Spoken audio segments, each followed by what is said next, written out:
in a way, I would say post-truth is the change in liberal democracies, in the sense that we look at post-truth as a development of political culture that is characterized by various things, including kind of devaluing the role of facts and truths, facts and analysis in political life. That is in itself a development that we're seeing.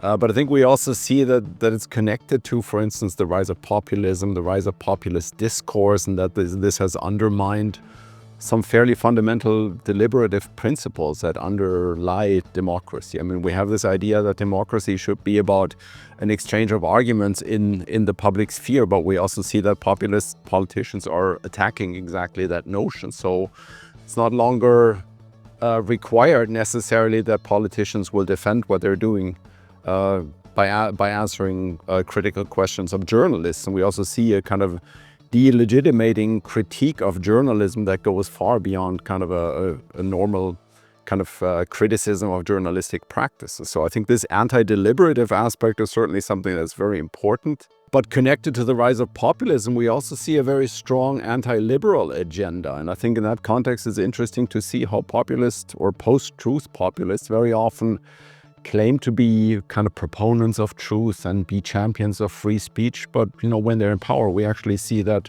the kind of policy proposals that they have are actually going in the exactly opposite direction, in the direction of imposing some kind of singular version of truth.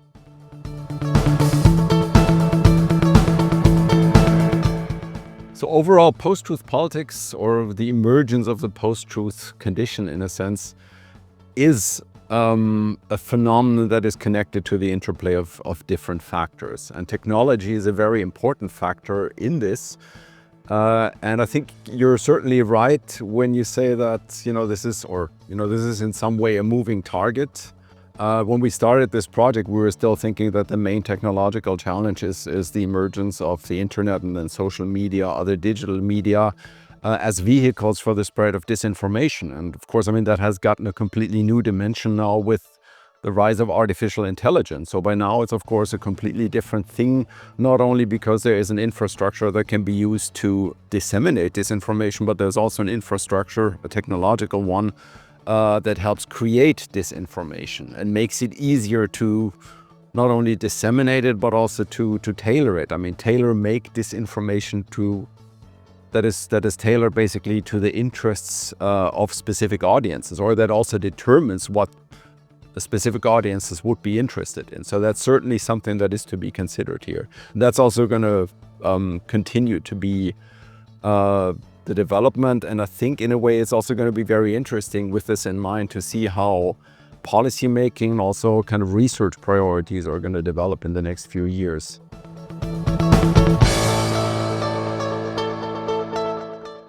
I think at least we're seeing a lot of ambitious approaches, and in those ambitious policy approaches, we see certainly a recognition of the challenge that post-truth and post-truth politics poses.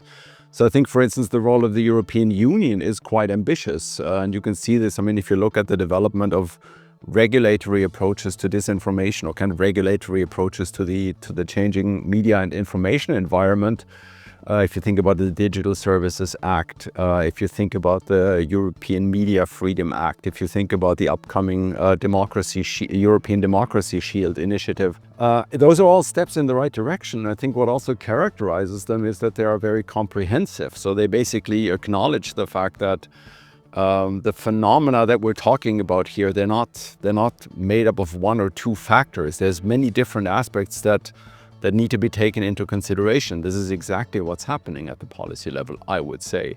Having said that, of course, approaches could always be somewhat more ambitious. I think this goes especially in the direction of social media regulation. I think in that regard, for instance, the European Union has a lot of, let's say, muscle that it could flex in relation to social media companies.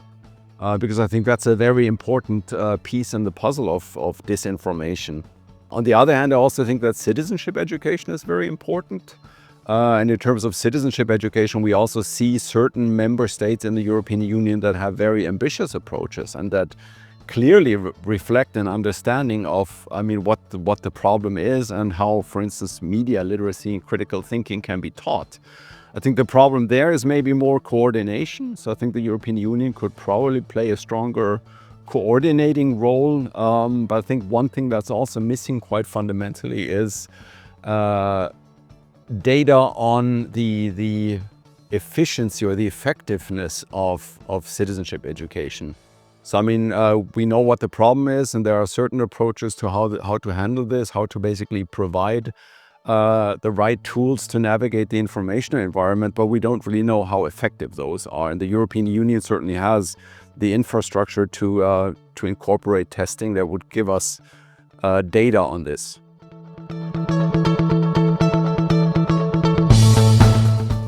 Well, I think the EU is actually in a pretty good position to play a vanguard role in this. I think this relates both to the regulation of the media and information environment, but also to the role that the European Union can play in citizenship education.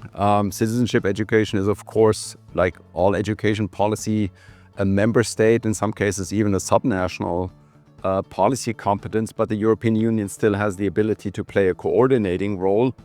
And it has certain infrastructures in place that could be used basically to coordinate member states' efforts in the fight against mis- and disinformation, kind of in terms of citizenship education. In terms of regulation of the media and information environment, I think again that the European Union could flex its muscle more, be tough on social media companies.